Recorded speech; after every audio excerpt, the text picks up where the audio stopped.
Today we're going to talk about how to make a metallic reflective surface on an armor, almost like when you wear plate armor and you can kind of reflect the environment around the armor to really give it that super graphical effect that you see in these newer games coming out. So when you kind of pan your camera around the character, it almost appears as though it's like a mirror effect, almost like metal would do in the real world. To do this, the first thing you're going to want to do is you're going to want to get your Gimp program open. You're going to go with File, Open, and find your texture. For me, I'm going to be using a texture that I've already created in a mod that I already have released, just to show you how this works.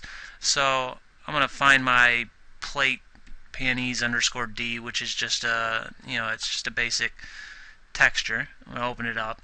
As you can see, it's just a basic texture. Now I want to have this have a reflective type surface to it.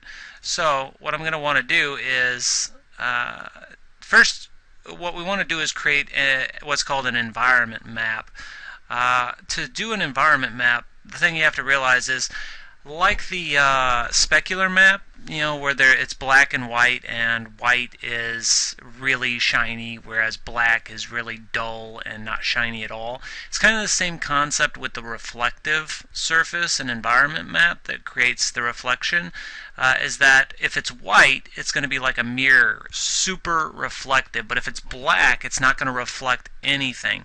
And this is important to know because a lot of times you're going to be creating an armor and it's going to have, a belt, but it's also going to have a metal part, and that metal part is what you want to reflect, but you don't want the belt, the leather belt, reflecting the environment. So you'd want to black out the entire belt. So for instance, let's say this was a belt, like right here. Let's say that was a belt, right there.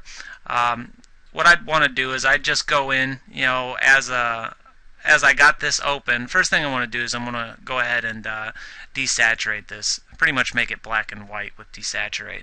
Then you'll come over here and I'll just use my paintbrush tool, and I would just kind of black out the belt area. Right? That's just as an example. I'm not really going to do this, but anything that you don't want to reflect at all, you need to make it jet black.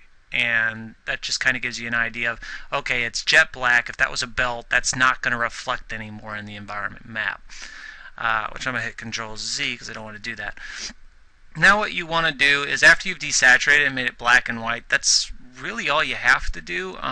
You may want to change the levels, like you want it to be really reflective or not so reflective. You'd want to go into, your colors. You'd want to select levels.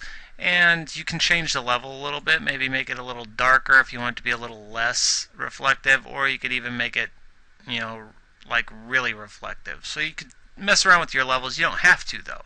I'm just saying that you can mess around with how shiny or reflective the surface is. Remember, the darker it is, the less reflective it's going to be. The brighter it is, the more reflective of the environment that it's going to be. It'll be almost like a mirror if it's jet white. Alright, so now what we want to do is resize the image, because Skyrim uses 512 by 512s for environment mapping. All of them all use 512 by 512 because really all it's taking from it is the lightness and darkness of the image on the map. So, if it's black, it's not going to reflect. If it's white, it's going to be really reflective, and then all the grayscales in between to decide how reflective it's going to be or not reflective it's going to be. So what we want to do is we're going to go up into Image, and we're going to go ahead and do Scale Image. Now, for this, you could set this to None, Linear, Cubic, or Sync. You could play with these different settings to know. I'm going to leave mine on Cubic. For Photoshop is better for resizing images because it has bicubic, which it's just better because it's best for reduction size. But don't even worry about that for GIMP. Just set it to whatever. You can try different settings to see what works best. But all we want to do here is set 512 by 512. So we're going to do 512 by 512. It should lock into place, and then you're going to go ahead and hit Scale. And it says Scale Image shows size, shrink, blah blah blah. That's okay. Scale. Now it looks a lot smaller, but that's actually what we're going for. So now it's black and white. We've decided by painting over what we don't want to reflect the environment jet black, and we've decided the levels on how reflective we want it to be. Like I say, you don't really usually have to, but you might depending on how bright your armor is textured. You might have to darken it if it's a really bright armor, or brighten it if it's a really dark armor. Now once that's done, all we want to do is just go ahead and File, click Export, and you're going to export it as a DXT1. So I always name mine with an _D for diffuse, _N for normal map, and for the environment map I use an _M. So you can name that however you want, but I would name mine plate panties _M, and then I'd hit export, and it says file already exists. We're going to click replace. Well, you wouldn't get that. For the format, you can choose DXT1 because it doesn't have an alpha, so you choose that. Don't worry about, you can do generate bitmaps, really won't matter. And you just go ahead and click OK. I'm going to hit cancel because I don't want to overwrite mine. I've already done this, so I'm going to hit cancel and hit cancel again. But you would go ahead and click OK and export it as a DXT1 so it doesn't have an alpha channel. And I'll just hit discard changes. Now once you have that done, next thing you want to do is you want to open up your armor. To get it set up, you want to open up your NIF file. You're going to drop it down, and you're going to have to get rid of your BS lighting shader property because we're going to take a BS lighting shader property from a vanilla file and we're going to modify it. So go ahead and with it select the hit Control Delete, and we're going to open up I'm going to go to G, we're going to go to Skyrim modding, and I'm going to go find my Nordic plate because that's the texture that I'm going to be stealing the BS lighting shader property from. So go to armor, find Nord plate, and I'm going to choose Nord Curious is fine. I'll just drag this off to the left. Now what I'm going to do is I'm just going to take this because in the game I already know that this has an environment map that reflects the area around it, and it's also a steel, using a steel cubic map. Which is something else I'll talk about here in a second. So all I'm going to do is I'm going to grab this BS lighting shader, probably hit Control C on it. Now for those of you using a newer version of Nifskope, you won't have to do this. You just select this and hit Control V and it'll go right to it. I'm still using the older version, I need to update. But I'll go ahead and paste it in here, select my tri-shape, drop down, and hit 12. Now naturally it doesn't have the right texture information, so I'll need to assign my textures. So I go in here, and in fact, I'm just going to save some time here and open up my original again. Open up this one. Just going to save myself a little time here typing out the path. And you want to set the path to, you know, your armor texture and your normal map texture. Now you notice down here we have two new ones. Now this is Quick Sky Dark _E. This is a cube map. Cube maps are basically what the effect is being drawn off of. It kind of decides the tint of the reflection. Like Quick Sky Dark is kind of a silverish metallic, but there's other ones as well. There's also bright. In fact, I'll show you different ones you can play around with. You would put them in this path here, right? But different cube maps you can try out would be in Skyrim modding. You'd go into your Skyrim textures, then you go in cube maps, and as you can see there's several different cube maps in here to try out. There's a chrome, there's a chitin, I don't know, a cat's eye. These are all cube maps that you can use with this. You'll just have to try. There's shiny dull, shiny glass. You know, just pick the one, you know, pick different ones, try them out in game until you get the one you want.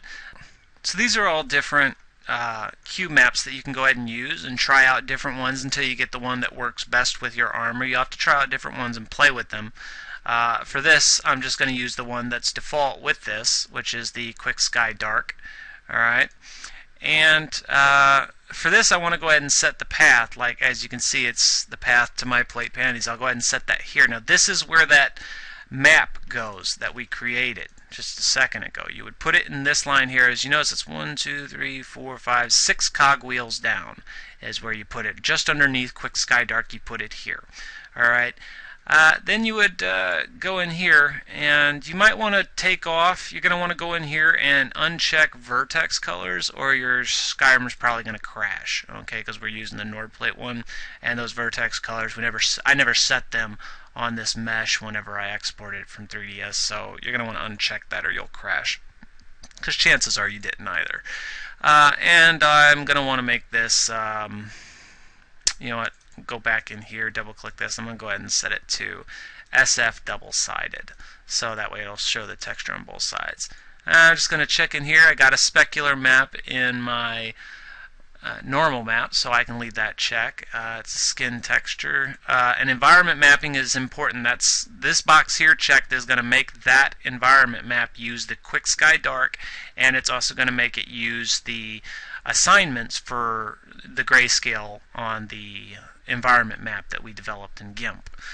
Everything else here looks fine. So, naturally all I did was I unchecked vertex colors and I checked SF double-sided. So once that's done, naturally you'll want to go up here to NI Tri-Shapes, make sure that your num UV sets is set to 4097, then you'd right-click Mesh, Update Tangent Space, and you can click File and Save and test it out in game. Now, again, this will have a metallic appearance to it. So let's go ahead and see what this looks like in game. Alright, now here we are in Skyrim, and as you can see, if you look at the undergarment, as I move around, it is reflecting the environment around it. As a really cool in-game effect that these newer games are using nowadays, that gives it just this, it actually looks like plate armor. It's very realistic looking. And as I run along, you can kind of, if you look real closely at the undergarment, you can see it's reflecting the environments. Really simple step. It's such a simple thing to do, and it makes a world of difference on how the armor actually looks in game. And for anyone asks, no, this armor, parts of it are not available. They are not my mod. That is the top from the Void armor, and those are the leggings from a Better Bouncing mod, I forget. I went in there and kind of stripped it and made it each legging separately equipable for my what to wear mod that me and Brokefoot put together. But yeah, it's a really cool effect here. The undergarment and the shoulders are both available in what to wear, so you can test, see what it looks like in your game too. If you want to kind of compare what you've done, go download what to wear on the Skyrim Nexus and get the plate, get the Nordic plate smithing perk, and you can craft them, or you can just look at them inside 3ds Max or Nifskope. Anyways, that's how you make an environment map and make the armor reflect the environment around it. So I hope you guys have fun with this, and I'll see you for the next tutorial, when I think the next one we're going to take a look at converting armors from other video games to